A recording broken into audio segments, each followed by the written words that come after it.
Hi, this is Ryan Buckner with Schellman. We have a special friend and colleague of mine here to talk about PCI DSS. It's a common standard, often one that many organizations seek to demonstrate their compliance with. And so I've asked this good friend and colleague of mine, Matt Crane. Ryan, glad to be here. Absolutely. Thanks so much, Matt. So Matt, how long has PCI DSS been around? It came out in the early 2000s, so 2005. 2005. How long have you been doing this work? I've been doing this for over 10 years. Okay, talking to the right person. And I've got a couple of questions for you. How have things changed over the years? You mentioned that early 2000s it came about. Now we're well into 2022 here. What's changed? So the biggest things that have changed has been to address major events that's happened in industries, right? So in the 2012, 2013 timeframe, we had a lot of major breaches of merchants. And so the council developed new requirements within the PCI DSS to address service provider responsibilities, hopefully to kind of combat some of those common issues they were having. I'm so glad you said that, because oftentimes it seems as though these compliance programs and initiatives, they sort of lag behind and they're not forward thinking. At least in this instance, it sounds as though the council has been responsive where they can to try to get ahead in some instances, but at least be able to respond and correct maybe some vulnerabilities in the assessment process itself. So this is good to hear. Yeah, all right. No, and they've done a really good job at that in the past several years. Excellent. I've got a few questions here for you. All right. The first one is success strategies. Could you explain to me a little bit about, how do these projects go right? What are some of the things that are necessary in order for a successful project? Yeah, the biggest thing is proper planning and preparation. I love the 7 Ps. I won't say them all because one of them isn't appropriate. But planning ahead of time and then clearly communicating with your assessor. Right? The way things go wrong is when you have an issue or an error and you don't communicate that with your assessor, or your assessor doesn't communicate that with you. Fortunately for our clients, Schellman has a no surprise policy. So we are always in communication with them, and that's really the best way to make sure these are successful. I've had a lot of candid conversations with a lot of different SMEs, and the number one response to that question always comes back to communication and planning.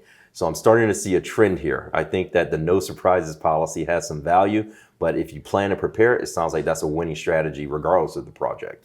Yeah. No, our motto here is quality above all else, right? Yeah. I think we could also say consistency above all else. Excellent, excellent. I like that of my sandwich maker, but we can have that conversation later. Okay. All right. So we don't always get it right. We get it wrong sometimes, all right? Mm-hmm. And whether it's a Schellman assessor or just the QSAs and the assessors out there in the industry, you've been doing this for a while. What are the types of things that go wrong? How do you get off track with the plan throughout all the, or just to say, despite all the planning and the preparation, sometimes things go wrong, and usually what's that the root cause of? So a lot of this comes down to some interpretation of the standard itself. When you get within PCI DSS, it's not all black and white. There's a lot of gray area. And we have to, as a company, take stances in some gray areas. And there have been times when we took a stance that the council then provided guidance on later that kind of reversed our course.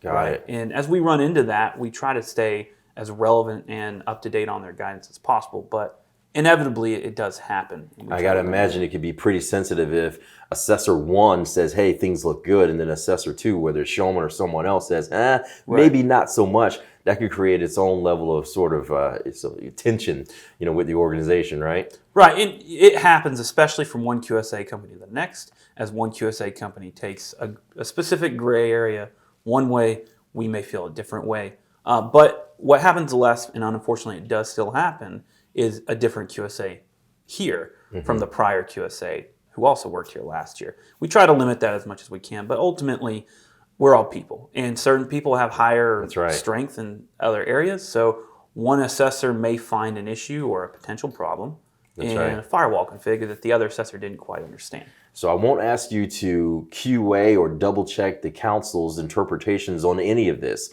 but I will say that I think that the DSS standard is up for a new version here sometime pretty soon, right? It is. It actually was released in March 31st, 2022 to be exact.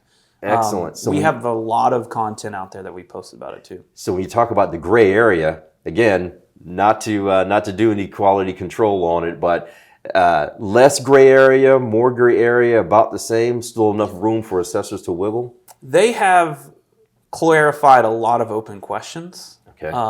and we're appreciative of that. Seems like they have a lot more guidance now that's in the actual standard, so it can be used as a standard.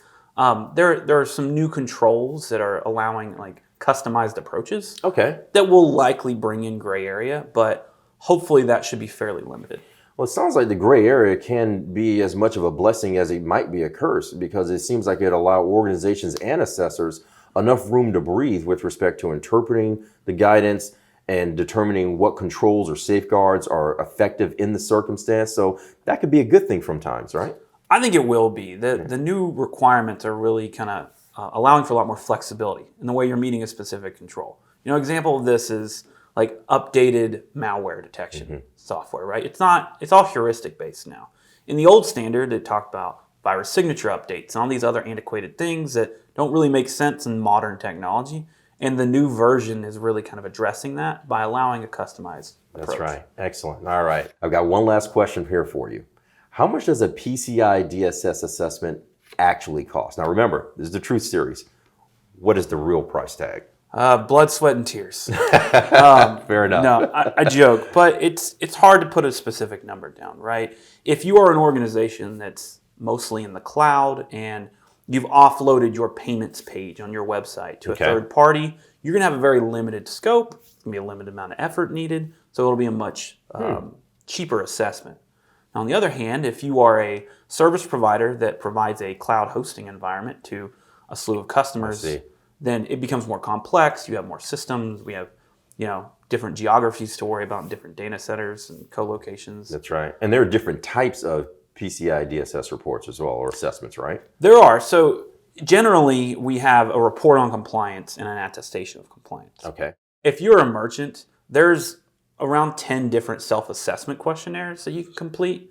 But ultimately, you determine that with your acquiring bank. Got it. So there are different types, and I suspect there's a different level of complexity within each type. So depending on your architecture, your deployment model, maybe the different requirements are going to apply to an organization from organization to organization as a result of that complexity, right? 100%. So if you, like the previous example, if you offload your payments page to a third party, then you're going to have a very limited amount of requirements in your self-assessment questionnaire. It's generally a self-assessment questionnaire A. But if you don't do that, and you're still doing a self-assessment questionnaire, you could be doing every single requirement within the DSS. What do you most look forward to when you perform these types of assessments? Really finding areas where a client can strengthen their security. Yeah. Right. It's a lot of organizations are worried about assessments because of findings or observations being included in their reports. The nice thing about PCI DSS is it's not we don't identify a problem and then denote it currently. Well, we identify an issue, wait for remediation, and then we can validate that remediation and move forward in the assessment. Excellent. And that allows the company to strengthen their security posture, and I really enjoy it because I feel like we're making a difference in the way the company's being operated and protected. Definitely the thing that keeps it from being just sort of a check-the-box sort of audit or assessment, and really allows you to add value, really work with the organization, take advantage of perhaps some of that gray area, and really help an organization strengthen their controls, and oh, by the way, tell the story of their compliance along the way. Exactly. All right. Matt, thanks so much for joining me today. Maybe in the future we can have more conversations related to PCI DSS, especially as a result of the new change in the standard. Yeah, I'm looking forward to it. And that's the Truth Series, folks, where we strive to get simple answers to oftentimes complex questions. If you have any questions related to anything you heard today, the PCI DSS standard, or any of the services that we offer here at Schellman, just complete the form and we'll be sure to reach back out to you. This is Ryan Buckner with Schellman. See you next time.